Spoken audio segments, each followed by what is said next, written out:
കാണൂ പരസ്യരഹിതമായ ഏറ്റവും പുതിയ എപ്പിസോഡുകൾ.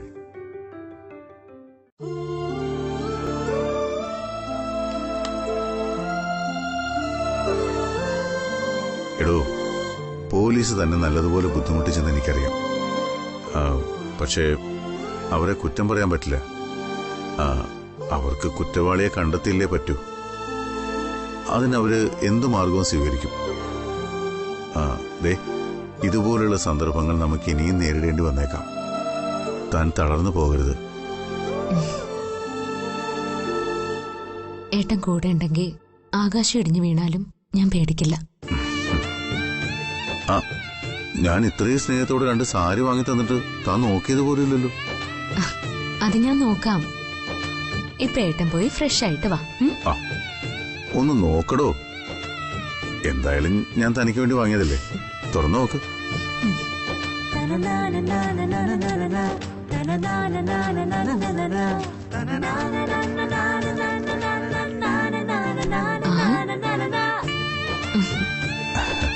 ഇഷ്ടപ്പെട്ടോ?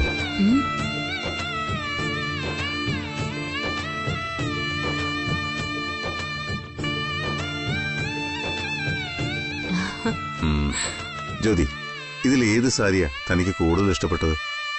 എനിക്ക് രണ്ടും ഇഷ്ടപ്പെട്ടു. ഏട്ടനതിൽ ഏതാ ഇഷ്ടായേ? എനിക്കിതാ കൂടുതൽ ഇഷ്ടപ്പെട്ടത്. എനിക്ക് തോന്നി. താനെന്ന് എണീറ്റേ. എണീക്ക്.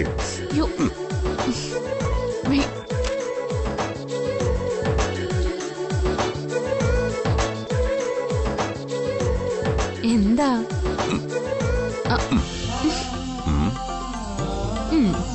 എങ്ങനെയുണ്ട്? കൊള്ളാം, നല്ല ഭംഗിയുണ്ട്.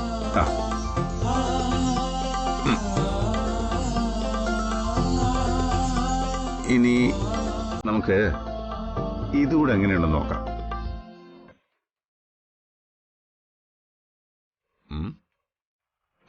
വാ നോക്കട്ടെ. കൊള്ളാല്ലേ?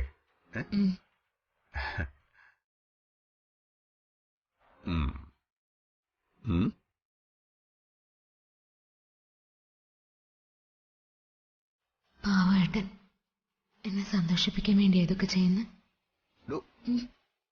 എന്താടോ താൻ ആലോചിക്കുന്നേ? അല്ല, മുമ്പൊക്കെ ഏട്ടൻ എന്തേലും വാങ്ങിയാ എല്ലാവർക്കും വാങ്ങുമല്ലോ.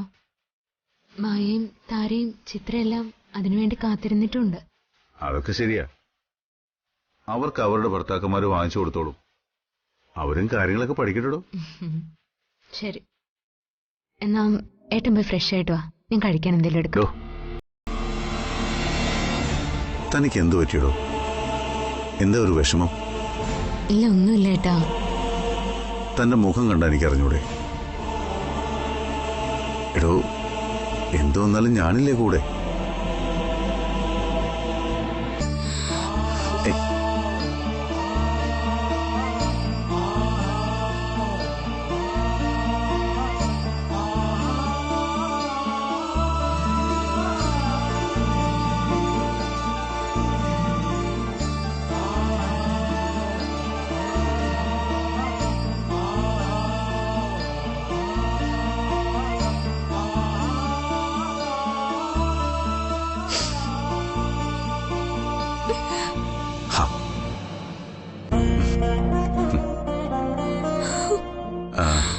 എടോ, നമുക്കൊരു ചെറിയ യാത്ര പോയാലോ?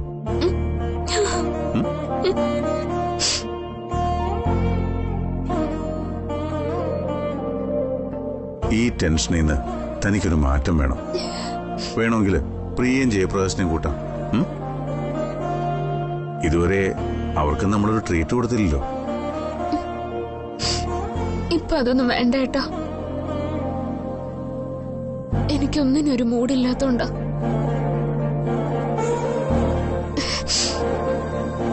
ഏട്ടൻ പോയി ഫ്രഷ് ആയിട്ട് വാ. ഞാൻ കുടിക്കാൻ എന്തെങ്കിലും എടുത്തു വെക്കാം. ചെല്ല, പോയിട്ട് വാ. പോയിട്ട് വാ.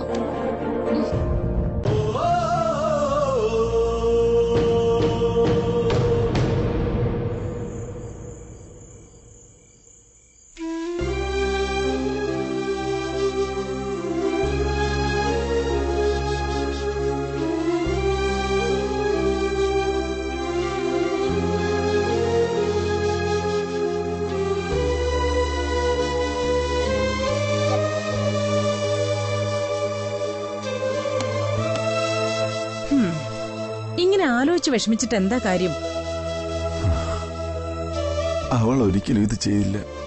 പിന്നാരാ, നിങ്ങളാണോ അത് ചെയ്തത്? ആ, നിങ്ങളുടെ ഉള്ളിലും അവനെ കൊല്ലാനുള്ള വിരോധമുണ്ടല്ലോ എന്ന് കരുതി നിങ്ങളാണത് ചെയ്തതെന്ന് ആരെങ്കിലും പറഞ്ഞാ അത് സത്യമാവുന്നത് എങ്ങനെയാ?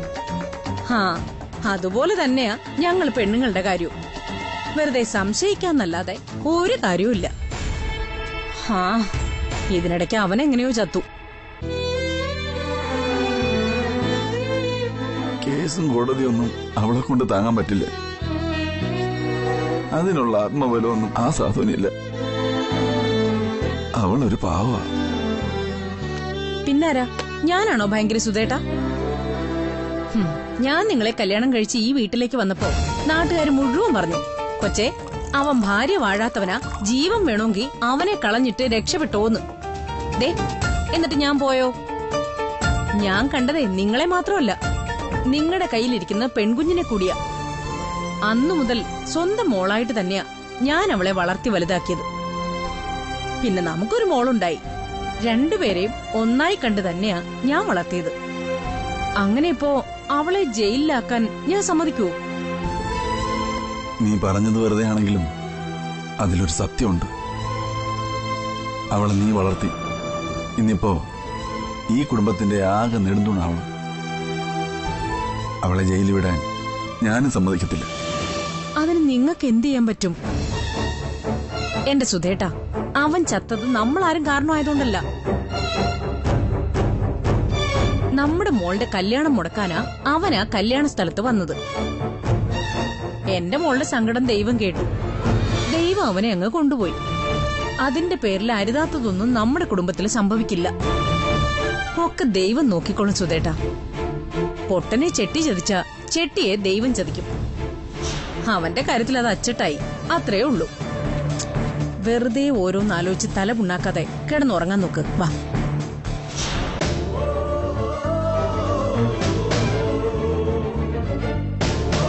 ഈശ്വര, ഇതൊക്കെ താങ്ങാൻ എന്റെ മോൾക്ക് ശക്തി കൊടുക്കണേ.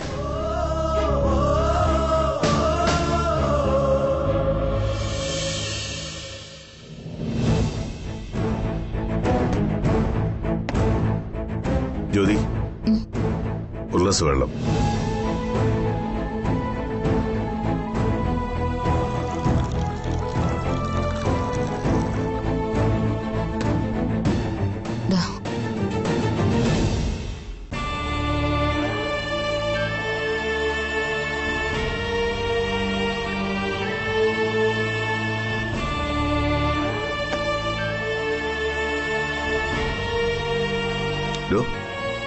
താനെന്താ അങ്ങോട്ട് തിരിഞ്ഞു കിടന്നത്?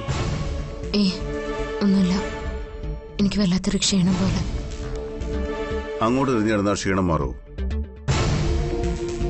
എടോ, എനിക്കറിയാൻ തന്റെ മനസ്സ് ശരിയല്ലെന്ന്. ഈശ്വര, ഏട്ടന്റെ മുഖത്ത് നോക്കി കുറച്ചു നേരം സംസാരിച്ചു പോയാ ഞാൻ സത്യം പറഞ്ഞു പോവും. തൽക്കാലം ഓർക്കം വരുന്നതായിട്ട് ഭാവിക്കാം, അതേ മാർഗമുള്ളൂ. ജ്യോതി, ജ്യോതി, താൻ ഇങ്ങോട്ട് നോക്കിയേ. എനിക്കൊരു കാര്യം പറയാനുണ്ട്. ഇനി നമുക്ക് നാളെ സംസാരിക്കാം, എനിക്ക് ഉറക്കം വരുന്നു. എടോ, ഒരു 5 മിനിറ്റ്, അത് കഴിഞ്ഞ് തന്നെ ഉറങ്ങിക്കോ. എനിക്ക് വയ്യാന്ന് പറഞ്ഞില്ല ഏട്ടാ. സമാധാനമായിട്ട് കിടന്ന് ഉറങ്ങാനും സമ്മതിക്കില്ല. ഓഹോ, അപ്പൊ തനിക്ക് ഞാനാണ് സമാധാനക്കേട് ഉണ്ടാക്കുന്നത്. മനസ്സിൽ എന്തെങ്കിലും ഉണ്ടെങ്കിൽ തുറന്നു പറയണം, അല്ലാതെ ഇങ്ങനെ മനസ്സ് വെച്ച് പെരുമാറുകയല്ല വേണ്ടത്. തൽക്കാലം ദേഷ്യപ്പെട്ടാലും സാരമില്ല, ഇതല്ലാതെ വേറെ വഴിയില്ല.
ഹലോ മോനെ. അമ്മേ, ജ്യോതി അങ്ങോട്ട് വന്നു? ഇല്ല.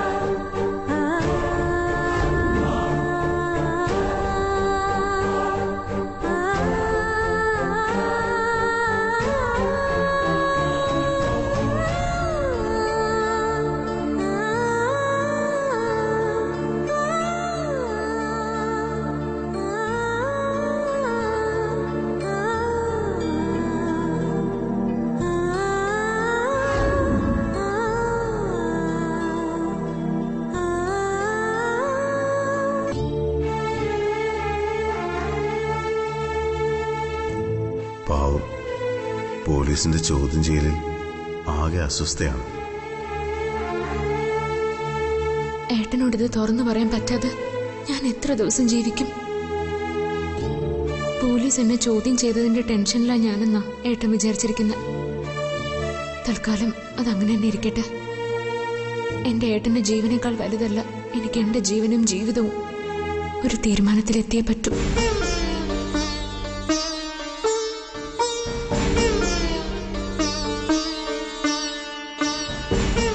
ജ്യോതി, നിന്റെ മനസ്സാകെ അസ്വസ്ഥമാണെന്ന് എനിക്കറിയാം. നീ വിഷമിക്കണ്ട. പോലീസുകാരുടെ രീതികളും ചോദ്യം ചെയ്യലും ഒന്നും നമ്മൾ വിചാരിക്കുന്ന പോലെയല്ല. അതൊന്നും ഓർക്കാൻ പോലും എനിക്കിഷ്ടമല്ല. എനിക്ക് ഓർക്കാൻ വരുന്നു.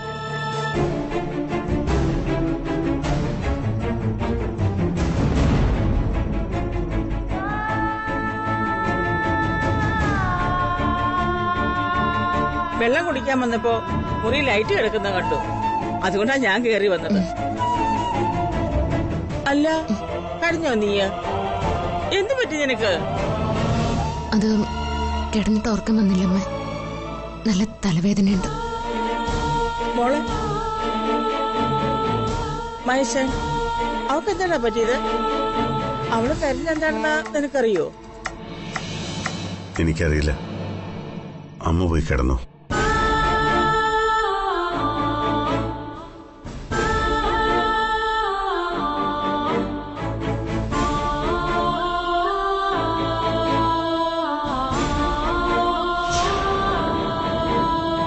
അല്ലെങ്കിൽ കാര്യങ്ങളൊക്കെ ഏട്ടനോട് തുറന്നു പറഞ്ഞാലോ? ആ വിഘ്നേശ്വരുമായി പ്രശ്നങ്ങളൊന്നും ഉണ്ടാക്കില്ലെന്ന് ഏട്ടന് ഉറപ്പ് തരുമോ? ഈ ടെൻഷൻ എല്ലാം കൂടി ഇങ്ങനെ മനസ്സുകൊണ്ട് നടന്നാ ഞാൻ ഹൃദയം പൊട്ടി മരിച്ചു.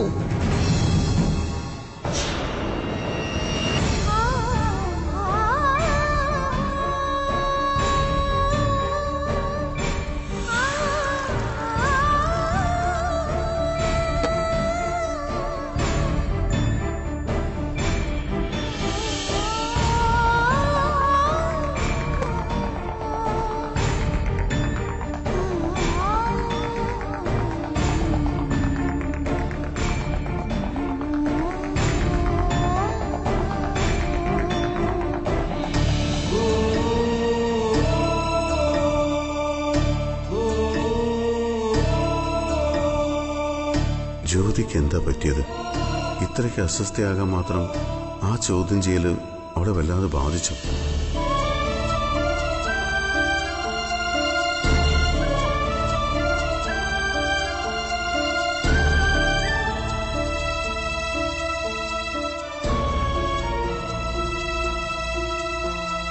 അതോ ഇനി മറ്റെന്തെങ്കിലും പ്രശ്നം ജ്യോതി അലട്ടുന്നുണ്ടോ? വേണ്ട, എന്തായാലും ഇപ്പൊ പറയണ്ട. കേട്ട പാതി കേൾക്കാത്ത പാതി ഏട്ടൻ ഇറങ്ങി പുറപ്പെടും. അത് കൂടുതൽ കുഴപ്പമാവും. കുറച്ചുകൂടി കാത്തിരിക്കാം.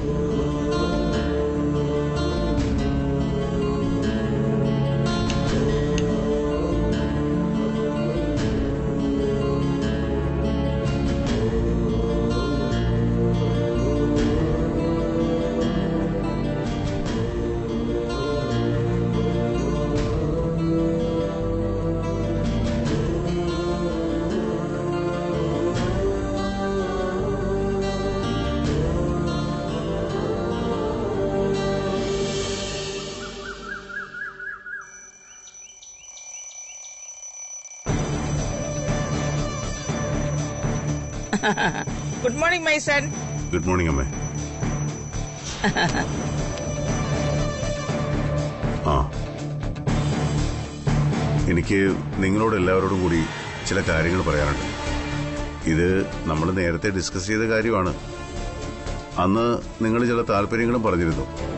മൈ സൺ, നീ എന്തിനെ കുറിച്ചാണ് ഈ പറയുന്നത്? ഇവർക്ക് ബിസിനസ് തുടങ്ങാൻ പോകുന്ന കാര്യത്തെക്കുറിച്ചാണ്. അത് നേരത്തെ നമ്മൾ തീരുമാനിച്ചല്ലേ? തീരുമാനിച്ചതാണ്. പക്ഷേ ഞാൻ അതിൽ കുറച്ച് മാറ്റങ്ങൾ വരുത്തി. കുറച്ചുകൂടി പ്രൊഫഷണലായ പ്രോജക്റ്റുകളെ കുറിച്ചാണ് ഞാൻ ചിന്തിക്കുന്നത്. ഡി കെ എന്ത് തീരുമാനിച്ചാലും ഞങ്ങൾക്കത് സമ്മതം. ഞങ്ങളുടെ നല്ലതിനല്ലാതെ ഡി കെ ഒന്നും ചെയ്യില്ലെന്ന് ഞങ്ങൾക്കറിയാം. എന്തൊക്കെയാണ് പുതിയ പ്ലാനിംഗ്? ഡി കെ തന്നെ ആലോചിച്ച് ഉറപ്പിച്ചു തരുമ്പോ അത് ഏറ്റവും നല്ലതായിരിക്കും. ആത്മാർത്ഥമായി ജോലി ചെയ്ത ഏത് ബിസിനസ് നന്നാവുന്ന ഡി കെയുടെ അനുഭവത്തിൽ നിന്ന് ഞങ്ങൾക്ക് മനസ്സിലായിട്ടുണ്ട്. അതെ, എനിക്കും ഒരു ബിസിനസ് തുടങ്ങിയാൽ കൊള്ളാന്നുണ്ട് കേട്ടോ. അമ്മയ്ക്കും ബിസിനസ് തുടങ്ങണോ? അല്ല, എന്ത് ബിസിനസ് അമ്മയ്ക്ക് വേണ്ടത്? അമ്മയ്ക്ക് ഗുരുവായൂരമ്പലത്തിന് മുമ്പിൽ ഒരു സ്റ്റോൾ ഇട്ട് തരട്ടെ. ഈ സാമ്പ്രാണിയും എണ്ണയും തിരിയൊക്കെ വെക്കുന്ന കട. അതാവുമ്പോ അമ്മയ്ക്ക് കണ്ണനെയും കാണാം, കച്ചവടം നടക്കും.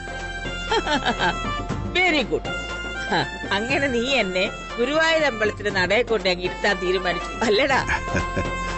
അമ്മയ്ക്ക് ഇതിനേക്കാൾ പറ്റിയ ബിസിനസ് ഈ ലോകത്ത് വേറെ കിട്ടില്ല. അമ്മേ, ആദ്യം ഞങ്ങളുടെ കാര്യം ഒന്ന് കഴിഞ്ഞോട്ടെ. സീനിയർ സിറ്റിസന്റെ ഗ്രൂപ്പില് അമ്മയുടെ കാര്യം തീരുമാനിക്കാം. മിണ്ടാതിരിക്കടി. ഇനി ഞാൻ കാര്യങ്ങൾ ഡീറ്റെയിൽ ആയിട്ട് പറഞ്ഞുതരാം.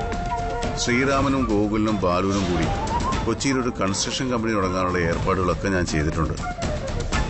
ഈ ആഴ്ച തന്നെ നിങ്ങൾ കൊച്ചിയിൽ പോയി അതിന്റെ കാര്യങ്ങളൊക്കെ തുടങ്ങണം.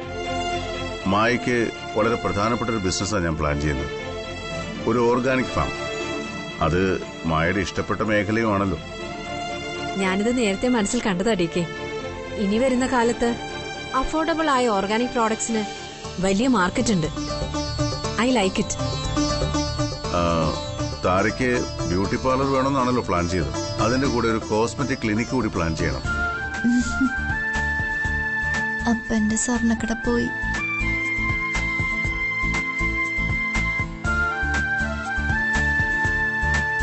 ചിത്രയ്ക്കൊരു ആർട്ട് ഗാലറിയും ആന്റിക് പ്രോഡക്ട്സിന്റെ ഷോറൂം തുടങ്ങണമെന്ന എന്റെ ആഗ്രഹം.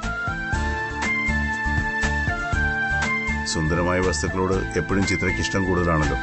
എന്തു പറയുന്നു? ഡി കെ എന്ത് പറഞ്ഞാലും എനിക്ക് സമ്മതം. ഇതിനു വേണ്ടുന്ന ഫണ്ടും മറ്റു കാര്യങ്ങളും ഉടൻ തന്നെ നിങ്ങളുടെ കയ്യിലെത്തും. ഗൈഡൻസ് മാത്രമേ എനിക്ക് ചെയ്യാൻ പറ്റൂ. ബാക്കിയൊക്കെ നിങ്ങൾ തന്നെ തീരുമാനിക്കണം. ഡി കെ കൂടെ ഉണ്ടെങ്കിൽ ഞങ്ങൾ വിജയിക്കും. ഇപ്പൊ ഞാൻ കൂടെ ഉണ്ടാവും. പക്ഷേ നാളെ ഞാനില്ലാത്തൊരു കാലം വരും. അന്നും ഡി കെയുടെ മക്കളും മരുമക്കളും ജയിച്ച് തന്നെ നിൽക്കണം. അപ്പൊ അമ്മയുടെ ജോലി?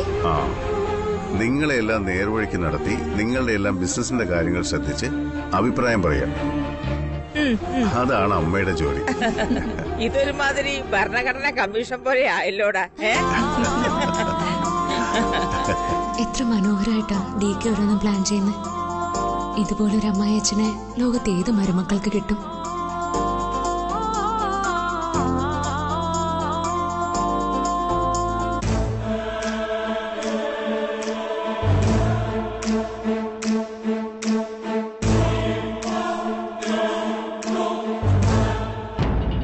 ഒരു നോർമൽ ഭീഷണി കൊണ്ടൊന്നും വഴങ്ങുന്ന ആളല്ല ജ്യോതി. മൂർത്തി, സിംഹം വേട്ടയാടാൻ ഇറങ്ങുമ്പോ ചില മാൻപേടകളൊക്കെ മുന്നിൽ വന്ന് പെടും. ആദ്യമൊന്നും ഒരു പേടിയുമില്ലാതെ മാൻപേടകൾ തുള്ളിക്കളിച്ച് നടക്കും. സിംഹമാണെങ്കിലോ മാൻപേടയുടെ കുസൃതികളൊക്കെ നോക്കി കുറേ നേരം രസിക്കും. പക്ഷേ വേട്ടയാടാൻ തുടങ്ങിയാൽ ആദ്യത്തെ അലർച്ചയിൽ മാൻപേട വിറയ്ക്കും. പിന്നെ പ്രാണന് വേണ്ടി പരക്കം പായും. പക്ഷേ സിംഹത്തിന്റെ കയ്യിൽ നിന്നും രക്ഷപ്പെടാൻ മാൻപേടയ്ക്ക് കഴിയില്ല മൂർത്തി. ജ്യോതി വെറുമൊരു മാൻപേടയല്ല, പെൺപുലിയാ. DKയെ രക്ഷിക്കാനുള്ള എല്ലാ തന്ത്രങ്ങളും അവൾക്കറിയാം. DKയുടെ ഭാഗ്യവും അവൾ തന്നെയാ.